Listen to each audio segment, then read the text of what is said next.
But the reality is that they it's blackmail, it's extortion to sign this, and while fisheries is kept arm's length away from it.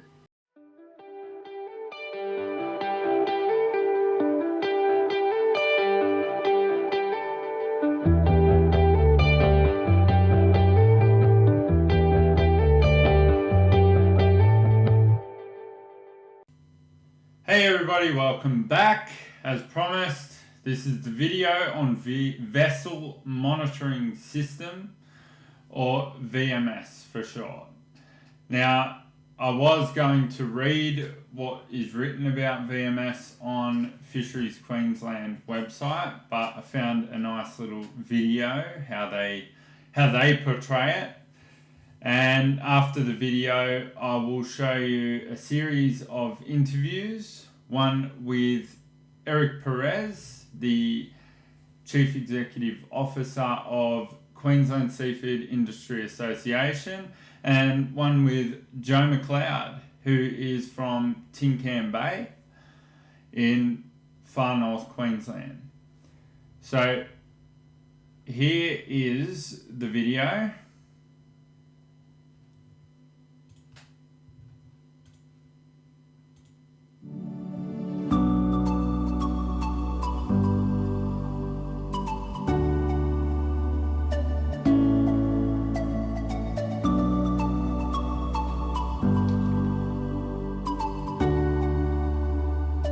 Our fisheries resources are important to all Queenslanders. Fisheries Queensland is responsible for ensuring the sustainable use of our fish stocks by setting limits on how much can be taken, monitoring the catch, and undertaking compliance. We need the best tools and technology to assist us in doing our job. Vessel tracking, also known as a vessel monitoring system, or VMS, is a key part of Queensland's sustainable fisheries strategy. It will be compulsory on all Queensland commercial fishing and charter vessels by the end of 2020. The VMS monitoring has been very good for us and we're very happy with the results. It's a very effective, efficient way of managing your stock. Vessel tracking will be used to monitor the fishing fleet in real time. This will assist investigations, validate logbook data on where and when fishing occurs, manage fish stocks by understanding the duration and location of commercial fishing activity, and monitor compliance with area and seasonal closures. Vessel tracking can also be used by commercial fishing operators to help them monitor where their vessels are at any time, using a web-based interface. We'll be more profitable and we're more accountable, and accessibility to the resource at federal levels as well as state levels will be maintained. Fisheries Queensland will always respect the privacy of vessel tracking data obtained. It is only used for internal fisheries management decisions or securely shared with compliance partners under strict conditions. Access to raw data is restricted, even within Fisheries Queensland, and only aggregated data is used to publicly report on the status of fisheries. If it's less than 5 boats in a particular area, our data and information won't be shared, and if it's in a big pool of lots of boats and lots of numbers, no one knows who's who.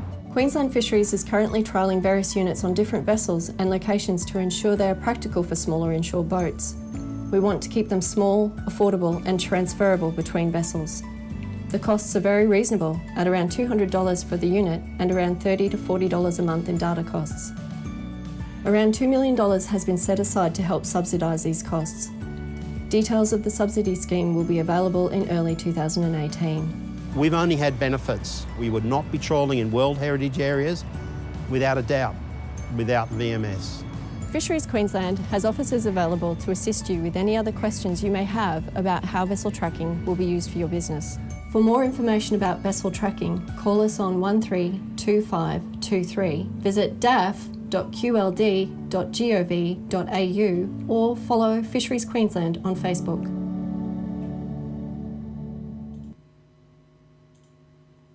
Wow. I feel all warm and fuzzy inside. Why are we so worried? Maybe because that video hasn't actually been updated to include the information of what's actually come out in the whole process. It's a very different thing to what like that little unit they were talking about, you'll find out in my interview with Joe McLeod, that's not what it is anymore. It's now attached to your boat, can't be moved, and you don't have a choice. Contracts are insane. They want you to, as fisheries legislation will require you to sign a contract the fishermen do not feel comfortable signing. Now, I see a problem with that anyway. And then there's the fact that Fisheries Queensland are not even linked as far as the contract between the third-party service provider and the fisher is concerned. So the data isn't that protected, not as far as what Queensland, Fisheries Queensland are saying. So anyway, we'll move on. I'll bring in the interview that I had with Eric Perez and then Joe McLeod, only a portion of the interviews. The full-length interviews will be available separately because they are extremely long. One is 35 minutes or so, and the other one is getting up around 50 minutes. So there's a lot of content in there, a lot of information for people to go through, for people to listen to. This is not a good situation in Queensland. It is only going to increase the stress levels in the industry. And here we go. So if you mean by consultation, people turn up and tell you what's going to happen, and there are certain things that are going to happen when the VMS gets rolled out, that's what consultation has been. It's been very targeted, so there aren't any open forums like there used to be with attracting lots of fishermen in one go, but selected people and groups have been picked out to have a discussion about the implementation of VMS. So we've never had the discussion with government about whether or not VMS was going to be a good thing. It was just coming, and it's part of the reform strategy process that they put out. Is VMS a good thing? No. We, as in one association of many that are up here, have changed our view on VMS. Wholly and solely, we're against it. It would have been nice to have the conversation at the start of the reform process to find other ways to track fishermen, because it's not about what we're catching, because all VMS can tell you is where you've been, not how much you're catching or how you're catching. We've still got to fill out logbooks. And if you remember, and if you can make available the link, which I can send to you, which was a Queensland Country Hour report with a very senior person in the department, the words that came out were that boating and fisheries patrols is just looking for fishermen doing the wrong thing. So yeah, it hasn't been great, mate. The level of stress. This is the other thing to think about beyond whether we've been consulted. The level of stress going through not just my organisation but fishermen across the state is not good. I get calls at all times of night asking, well, where are we going with this and why do we have to do it? I don't necessarily always have the answer because I'm not in the mind of the minister or the government. Well, many of the older fishermen will have problems with the VMS, especially the ones that aren't up to date with the bureaucracy. The other problem, and the switch on, switch off, the criteria with the model that was supposed to have been the ants pants for the inshore fishery. It's become more bureaucratic. The other problem is that, if the thing goes out, the service provider admits that the things aren't foolproof. They go out regularly, for all sorts of reasons. And we don't want to be pinged or fined or sent home for some bogus reason if the Americans have decided to change the satellite feed loops or whatever.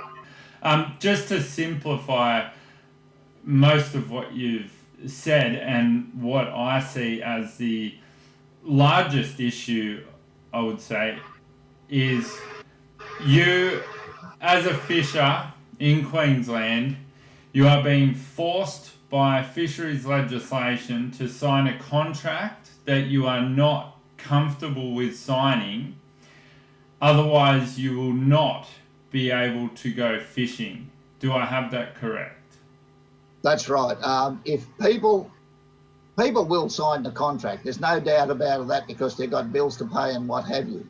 But the reality is that they it's blackmail, it's extortion to sign this, and while fisheries is kept arm's length away from it.